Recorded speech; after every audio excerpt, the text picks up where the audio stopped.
স্বৈরাচারী শেখ হাসিনাকে আশ্রয় দেওয়ার পর থেকেই বাংলাদেশের সাথে দূরত্ব বেড়েই চলেছে ভারতের।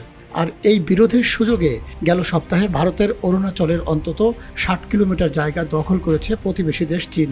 ভারতের কোনো কর্মকর্তা বিষয়টি নিয়ে মুখ খোলেনি, তবে চীনের পিপলস লিবারেশন আর্মি ভারতের ভেতরে অনুপ্রবেশ করে সেখানে একটি ক্যাম্প স্থাপন করে। সেখানকার পাথরের গায়ে রং ব্যবহার করে চীনের নাম লিখে দেয় তারা। এবার চীনের চোখ পড়েছে ভারতের সবচেয়ে দুর্বল জায়গা সেভেন সিস্টারের দিকে। সেখানকার সীমান্ত ঘেঁষে হেলিপোর্ট নির্মাণ করছে চীন। বিভিন্ন আন্তর্জাতিক গণমাধ্যম দাবি করছে হেলিপোর্ট নির্মাণ কাজ প্রায় শেষের দিকে।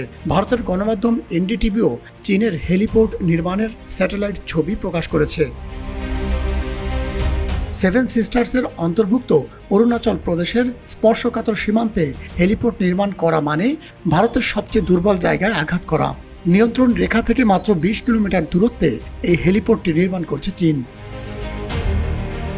হেলিপোর্টটি নির্মিত হলে চীন খুব সহজে ভারতকে নজরদারিতে রাখতে পারবে। তাছাড়া সামরিক সরঞ্জাম, সেনা ও লজিস্টিক সাপোর্ট দুর্গম ভারত সীমান্তে বা অরুণাচল প্রদেশে পাঠাতে পারবে।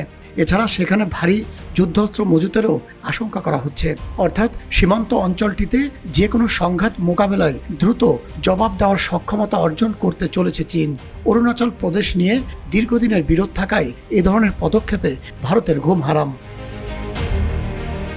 ভারতীয় সংবাদ মাধ্যম হেলিপোর্ট নির্মাণের যে স্যাটেলাইট ছবি প্রকাশ করেছে তাতেও দেখা যাচ্ছে স্বশাসিত তিব্বত অঞ্চলের নিয়াংচু প্রিফেকচারের অন্তর্গত গংরিগাবু কিউ নদীর তীরে জোরেশোরে নির্মাণ কাজ চলছে। অঞ্চলটিকে চীনের ভূখণ্ডের অন্তর্গত হিসেবে বিবেচনা করে নয়াদিল্লি। এই ভূখণ্ড নিয়ে দুদেশের মধ্যে কোনো বিবাদ নেই।